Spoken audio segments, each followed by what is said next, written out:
Poltergeist, do alemão polter, ruído, e geist, espírito, também chamado por alguns parapsicólogos como psicocinésia recorrente e espontânea, é um tipo de evento paranormal que se manifesta em um ambiente no qual existem ocorrências físicas, tais quais chuva de pedras, movimentação, aparecimento e desaparecimento de objetos, sons, pirogenia, luzes, entre outras. Pode envolver até ataques físicos. Essas manifestações já foram registradas em muitas culturas e países, incluindo o Brasil, Austrália, Estados Unidos, Japão e a maioria das nações europeias. Os primeiros casos registrados datam do século I. O termo poltergeist, do idioma alemão, é traduzido como espírito brincalhão, polter igual barulhento, brincalhão, desordeiro, geist igual espírito. São conhecidos como poltergeist os fenômenos sobrenaturais não explicados pela ciência. Lançamento de pedras, luzes que surgem do nada, deslocamento de objetos leves ou pesados, surgimento espontâneo de água, fogo, ou focos de luz, anormalidade nas instalações elétricas e telefônicas, abertura de portas, pancadas em lugares diversos, clarão ofuscante, estouro de lâmpadas, ruídos de passos ou correria, vozes, música, brinquedos que funcionam mesmo sem as baterias ou pilhas, correntes de ar, entre outros. Acredita-se que o foco dessa perturbação seja uma criança na fase da puberdade, em geral do sexo feminino, ou mesmo um adulto dotado de poderes paranormais. O evento caracteriza-se por estar relacionado a um indivíduo presente em um ambiente e pode ser de curta a longa duração. Difere sutilmente da chamada assombração, que pode se estender por anos e está sempre associada a uma área, geralmente uma casa a qual contém histórico de mortes violentas.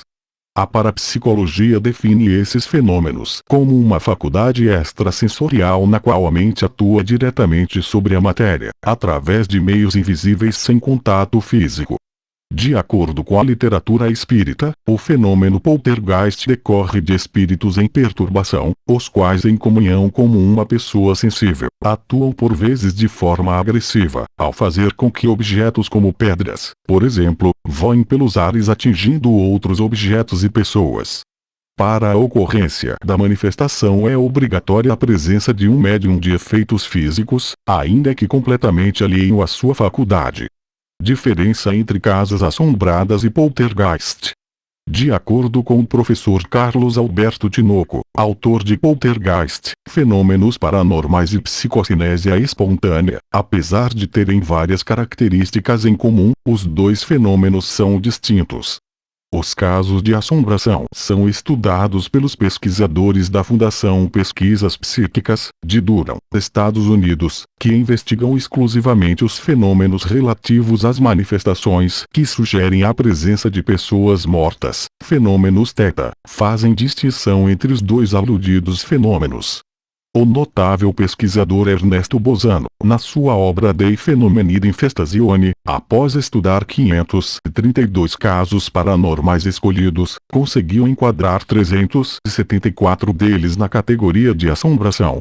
Os 158 restantes foram classificados como poltergeist.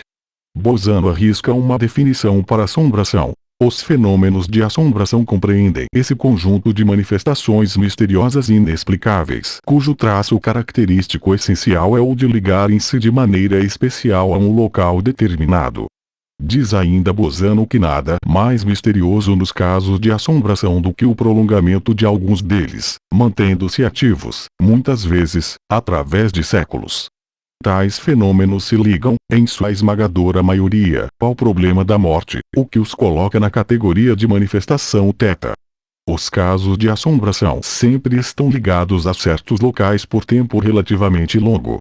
Alguns deles se misturam aos aspectos pitorescos e folclóricos de certas casas de espetáculo, teatros, etc. Apresentam visões de fantasmas, alguns diáfanos, outros suficientemente corporificados, a ponto de serem fotografados. Apresentam, como característica importante, sons de gemidos, soluços ou vozes humanas, nítidas ou não. Nem sempre apresentam um conjunto de manifestações objetivas com caráter nitidamente intencional, como acontece com os casos de RSPK. Apresentam manifestações, na sua maioria, de natureza subjetiva. Apresentam-se de modo tal que qualquer das suas múltiplas manifestações subjetivas nem sempre é vista, ao mesmo tempo, por todos os circunstantes. Apresentam, em alguns casos, visões de fantasmas cujas características individuais, como vestimentas, posturas, e outros detalhes, são sempre as mesmas, apesar de tais visões serem observadas por pessoas diferentes em épocas diferentes. Muitos fantasmas são vistos trajando roupas em moda há vários séculos.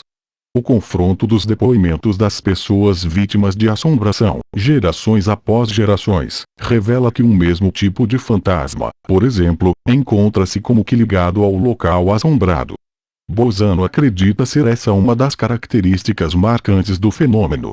Para ele, a fixação do agente θ, fantasma, a certos locais está na razão direta da intensidade daquilo que o referido estudioso classifica como monodeísmo. Por anos e anos, afirma Bolzano, e até por séculos, o fantasma não consegue pensar noutra coisa a não ser no seu problema íntimo, nos dramas, nas vinganças, nos amores que viveu, tudo tendo como palco o local do assombramento. Diferentemente dos casos de RSPK, não apresentaram, até hoje, evidências seguras de que estejam ligados a uma pessoa, chamada de epicentro do fenômeno. Os fenômenos de RSPK, talvez por serem mais registrados e estudados, comportam uma classificação e um estudo mais detalhado.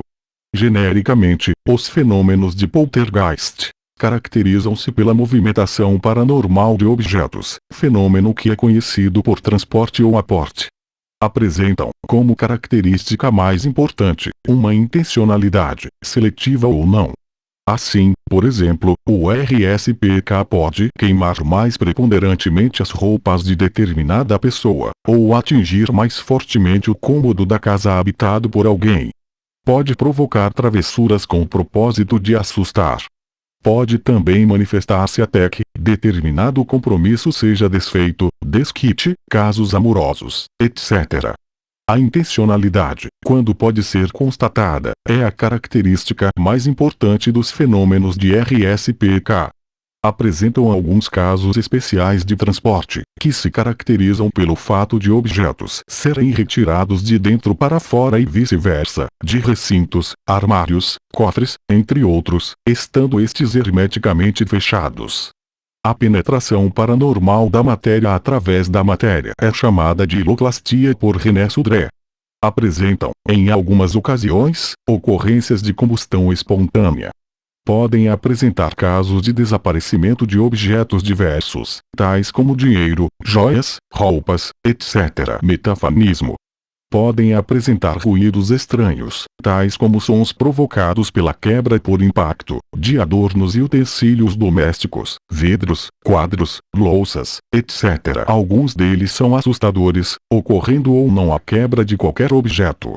Apresentam, sempre de início, queda de pedras de tamanhos variados que provocam ruídos e podem danificar a residência atingida.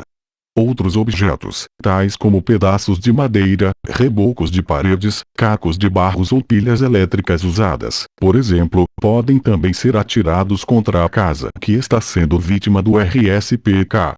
Deve-se destacar que, na sua grande maioria, as pedras e os demais objetos atirados raramente são vistos iniciar suas trajetórias. Aparecem misteriosamente no ar e são vistos ou em movimento, ou surgindo nos locais para onde são transportados. Podem apresentar casos em que os objetos que são deslocados formem trajetórias anormais, em desacordo com as leis da dinâmica.